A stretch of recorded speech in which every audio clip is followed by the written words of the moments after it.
Infinix GT20 Pro ഒരു കിഡിലൻ smart phone അല്ലേ, വേറെ ലെവൽ ഡിസൈൻ, അത്യാവശ്യം നല്ലൊരു പെർഫോമൻസും കാര്യങ്ങളൊക്കെ വെച്ച് തരുന്ന ഒരു സ്മാർട്ട് ഫോണാണ്.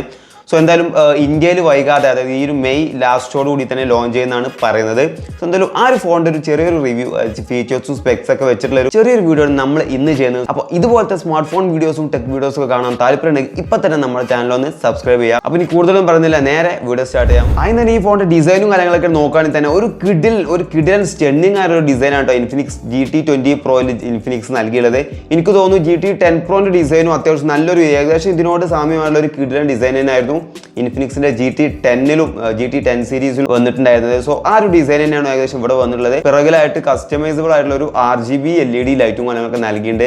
സോ ഡിസൈൻ വൈസ് എനിക്ക് ഒരുപാടധികം ഇഷ്ടപ്പെട്ടു. പേഴ്സണലി ഏറ്റവും ഇഷ്ടപ്പെട്ടത് ഡിസൈൻ ആണ്. പെർഫോമൻസ് വൈസ് നോക്കുകയാണെങ്കിൽ ഇൻഫിനിക്സ് അവിടെയും ഒട്ടും മോശം വരുത്തിയിട്ടില്ല. മീഡിയടെക്കിന്റെ Dimensity 8200 അൾട്ടിമേറ്റ് എന്നുള്ള ഒരു ചിപ്സെറ്റ് ആണ് നൽകിയുള്ളത് കേട്ടോ. പക്ഷേ ഒരു പ്രശ്നമുള്ളത് എന്താണെന്ന് വെച്ചാൽ ഇന്ത്യയിലോട്ട് വരുമ്പോൾ ഈ ഒരു ചിപ്സെറ്റിൽ മാറ്റം വരുമോ, അങ്ങനെ കാര്യങ്ങൾ എന്തെങ്കിലും ഉണ്ടാവും എന്നുള്ളത് നമ്മൾ ലോഞ്ചിങ്ങിന് ശേഷം ഒരു ചെറിയ വീഡിയോ ചെയ്യുന്നതായിരിക്കും. സോ ഇപ്പോൾ കറന്റ് ഉള്ള പെർഫോമൻസ് അല്ലെങ്കിൽ ചിപ്സെറ്റ് എന്ന് പറയുന്നത് ഈ ഒരു മീഡിയടെക്കിന്റെ Dimensity 8200 അൾട്ടിമേറ്റ് ആണ്. മാലിയുടെ G610 MC6 ആണ് GPU വരുന്നത്. LPDDR5Xന്റെ റാമും UFS 3.1 സ്റ്റോറേജും നൽകിയിട്ടുണ്ട്. ആൻഡ്രോയിഡ് 14 ബേസ്ഡ് ആയിട്ടുള്ള ഇൻഫിനിക്സിന്റെ XOS ആണ് ഇതിൽ നൽകിയുള്ളത് കേട്ടോ. പെർഫോമൻസ് വൈസ് എനിക്ക് തോന്നുന്നു അത്യാവശ്യം കുഴപ്പമില്ലാത്ത രീതിയിലുള്ള ഒരു പെർഫോമൻസ്. ഇപ്പോൾ GT10 Proയിലും നല്ല രീതിക്കുള്ള ഒരു പെർഫോമൻസ് ആയിരുന്നു ഇൻഫിനിക്സ് ഈ ഒരു പ്രൈസ് റേഞ്ചിൽ കൊണ്ടുവന്നിട്ടുണ്ടായിരുന്നു കേട്ടോ.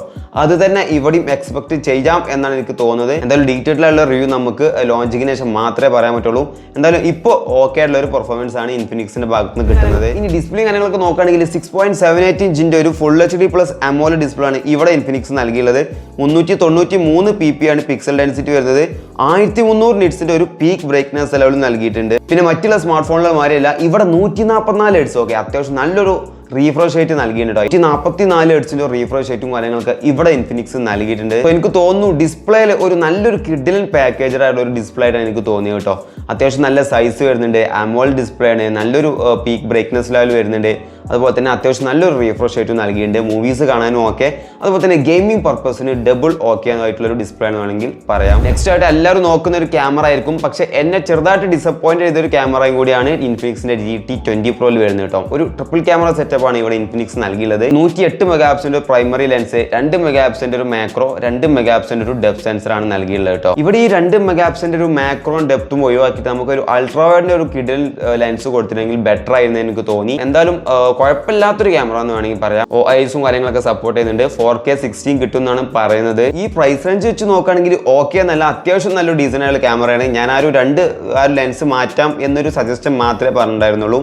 സോ എന്തായാലും ഓക്കെ ഉള്ള ഒരു ക്യാമറയാണ്. ഫ്രണ്ട് ക്യാമറ നോക്കുകയാണെങ്കിൽ 32 മെഗാപിക്സലിന്റെ ഒരു സിംഗിൾ പഞ്ച് ഹോൾ ക്യാമറയാണ് നൽകിയുള്ളത്. ഇവിടെയും അത്യാവശ്യം നല്ലൊരു ക്വാളിറ്റിയിൽ 4K അല്ലെങ്കിലും 2K 30 40 അങ്ങാണ്ട് വീഡിയോസ് ഷൂട്ട് ചെയ്യാൻ പറ്റുമെന്നാണ് പറയുന്നത്. സോ എനിക്ക് തോന്നുന്നു ക്യാമറ അത്ര മോശം ക്യാമറ ഒന്നുമല്ല ഗൈസ്. അത്യാവശ്യം ഒരു ഡീസൻ്റ് ആയിട്ടുള്ള പെർഫോമൻസ് തരുന്ന ഒരു ക്യാമറ തന്നെയാണ് ഇൻഫിനിക്സ് നൽകിയുള്ളത്. 5000 mAh ബാറ്ററി ബാക്കപ്പും 45 വാട്ടിന്റെ ഒരു കിഡിലൻ ഫാസ്റ്റ് ചാർജിംഗ് ആണ് നൽകിയുള്ളത്. 194 ഗ്രാമാണ് ഈ ഫോണിന്റെ വെയിറ്റ് എന്ന് പറയുന്നത് കേട്ടോ. സോ കുറച്ച് ലിറ്റിൽ ഹെവി ആണെന്ന് വേണമെങ്കിൽ പറയാം.